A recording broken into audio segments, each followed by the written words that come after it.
Good morning students. मैंने पुली वाले previous video में बताए थे क्वेश्चंस कैसे किए जाते हैं। इसमें मैं ट्राई करके देखता हूं कि जो मैंने बताया था उस हिसाब से कैसे सॉल्व होंगे। देखना एक एक लाइन और क्लियर करना है। यहां से एक ब्लॉक ऑफ मास 100 kg, एक ब्लॉक है, इसका मास कितना गिवन में है 100 kg, is set into the motion on A frictionless horizontal surface. Frictionless का मतलब ये है कि इसका कोफिशिएंट कितना होगा फ्रिक्शन का 0। यहां पे फ्रिक्शन फोर्स नहीं है, कोई भी फ्रिक्शन फोर्स नहीं है। Frictionless pulley and rope of the system in the shown in the figure, horizontal forces should be the applied on the rope produce the acceleration।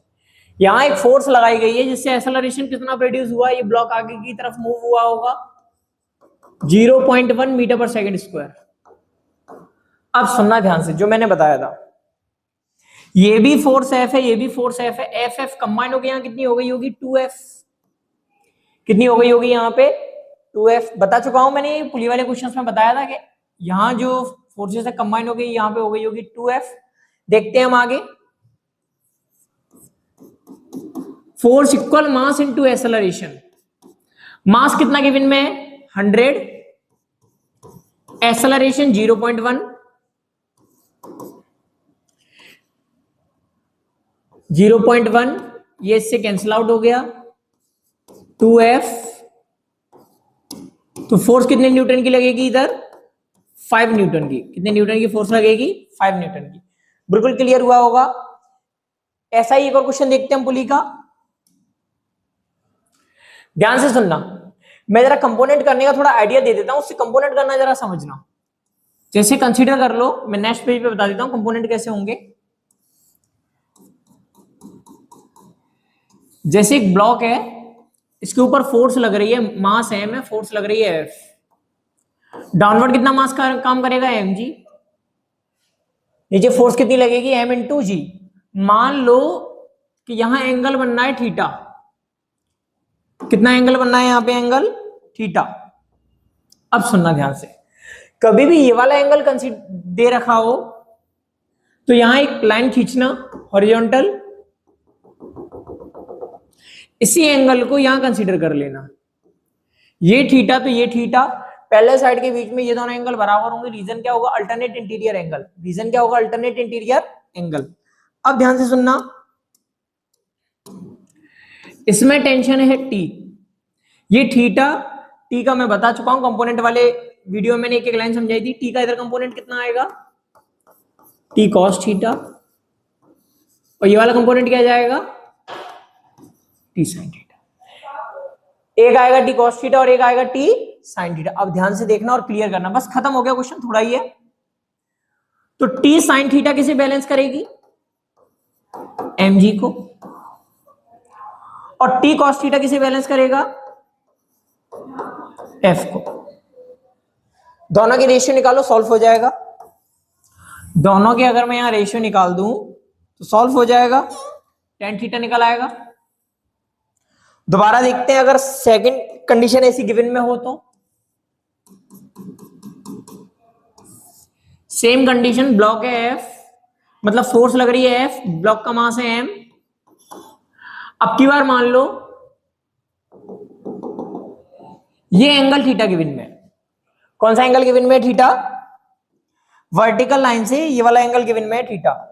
अब ध्यान से सुनना, एक इमेजिनरी लाइन ड्रॉ कर दो यहां पर भी।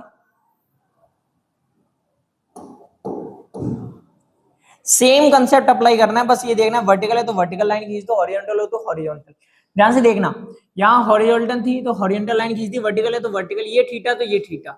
Reason alternate interior angle. Tension T है, टी का इधर कंपोनेंट कितना आएगा थीटा के दूसरी साइड में टी कॉस थीटा। इसी का कॉस थीटा के साथ perpendicular component T sine theta. Downward weight कितना काम करेगा mg। कितना वेट काम करेगा mg। बस क्वेश्चन खत्म हो गया यहाँ पे। टी साइन थीटा किसे बैलेंस करेगा f को, टी कॉस थीटा किसे बैलेंस करेगा mg को। वैल्यू रखो, सॉल्व करो, आंसर निकल आएगा। अब मैं क्वेश्चन पे आता हूं, जो पीछे क्वेश्चन था, पॉज करो और नोट करो इसे। देखते हैं, ध्यान से सुनना, एक एक लाइन समझते हैं आराम से। इसका मास है m, इसका मास है m, तो कितना हो जाएगा ये, डाउनवर्ड काम करेगा mg। एक सिंगल स्ट्रिंग में टेंशन चेंज नहीं होगी, यहां भी t होगी, यहां भी t होगी, यहां भी t होगी, और यहां भी कितनी होगी t, बिल्कुल सही। और डाउनवर्ड कितना होगा mg। अब सुनना ध्यान से, इक्विलिब्रियम कंडीशन में जो ये डायग्राम गिवन में है, कैसी कंडीशन में, इक्विलिब्रियम में, मतलब टेंशन किसे बैलेंस कर रही है, टेंशन किसे बैलेंस कर रही है, mg को। ये वाली टेंशन mg को या ये वाली टेंशन इस mg को। अब ध्यान से सुनना, एक ही बार में कंपोनेंट हो जाएंगे, क्लियर हो जाएगा। t का इधर कंपोनेंट कितना आएगा, t cos थीटा। दूसरे वाले के लिए मैं कलर चेंज कर देता हूं, इस t का इधर कंपोनेंट कितना आएगा, t cos थीटा, थीटा की दूसरी साइड में, और इसका इस साइड कंपोनेंट को क्या जाएगा, t sin थीटा। सिमिलरली इसका भी इधर क्या कंपोनेंट जाएगा, t sin थीटा। ध्यान से देखना, ये जेई का 2001 का क्वेश्चन है, एक एक लाइन क्लियर करना। अब आप लोगों को साफ साफ दिख रहा होगा, ये वाला किससे कैंसिल आउट हो जाएगा, इससे t cos थीटा ऐड हो जाएंगे, दोनों के दोनों कंबाइन होकर कितना हो जाएगा, ऊपर 2t cos थीटा और नीचे कितनी लग रही है फोर्स, √2 mg। कितनी लग रही है, तो कितना हो गया वो बैलेंस करते टाइम, √2 mg किसे बैलेंस कर रहा है, 2t cos थीटा। दोनों ऐड कर दिए मैंने, t cos थीटा कितना हो गया, 2t cos थीटा। रूट से ये कैंसिल आउट कर दो, √2 बचेगा, mg की वैल्यू कितनी है, t, ये कैंसिल आउट हो गया, √2 बचेगा, t cos थीटा। इसे डाउनवर्ड में ले आओ, t अपॉन √2t, t से t कैंसिल आउट हो गया, cos थीटा 1/√2 कितने की वैल्यू है, 45 डिग्री की, तो थीटा कितना निकल आया, 45 डिग्री। बिल्कुल क्लियर हुआ होगा। ऐसे ही और भी क्वेश्चन समझने के लिए मुझसे जुड़े रहें।